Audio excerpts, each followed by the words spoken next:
At the end of life, there are countless feelings that the dying and their families experience. Worry, stress, and overwhelming grief are just a few.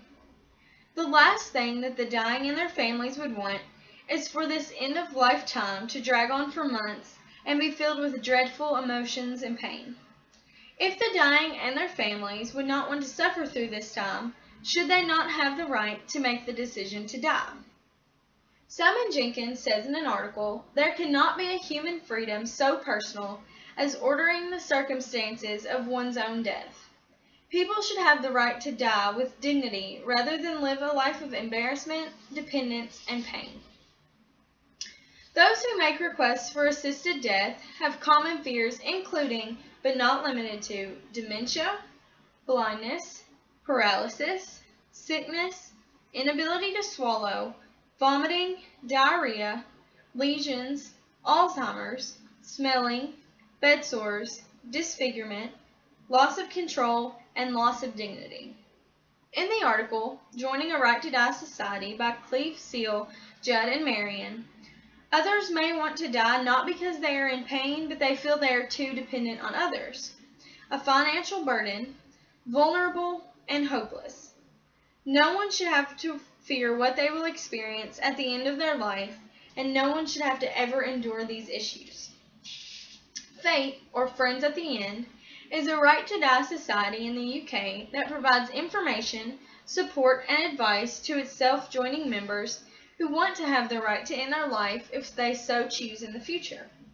A survey of all Fate members was conducted by Marion Judd and Clive Seal to gain more knowledge about people's motivations to join a Right to Die society. The survey revealed that 72% of people were extremely concerned about the loss of control. 64% of people were extremely concerned about their loss of dignity. 60% of people were extremely concerned about being a burden to others.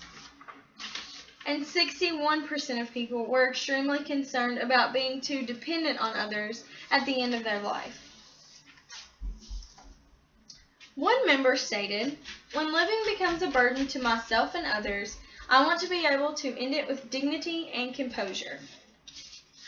Not only would the act of assisted suicide benefit the ill, legalizing physician-assisted death could change insurance for the better.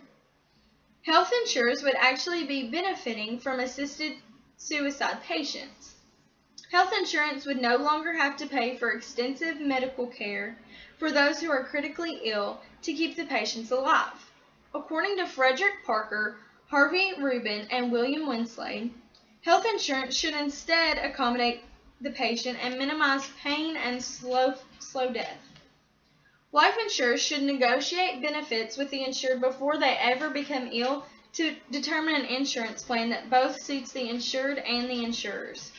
Another solution to life insurance would be to maximize the financial assistance when the family most needs it, not always necessarily after death.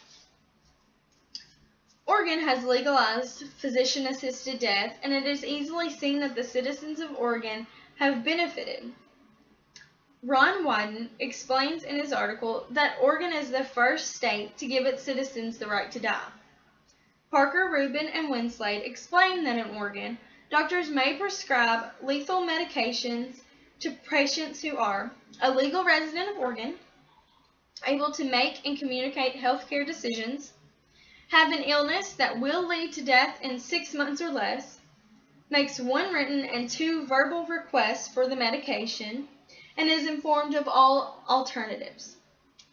Since the passing of this law, families feel at peace and in control of their life. People are no longer worrying about suffering loved ones or about what they may do if they are ever suffering from a terminal illness. It is easy to see that having the right to die the positives far outweigh the negatives. Our nation should follow Oregon's lead to legalize the right to die, to allow our citizens the right to die with dignity. Legalizing euthanasia would give them freedom of death, give their families peace of mind, and make death a less painful time for everyone. People should have the right to die with dignity.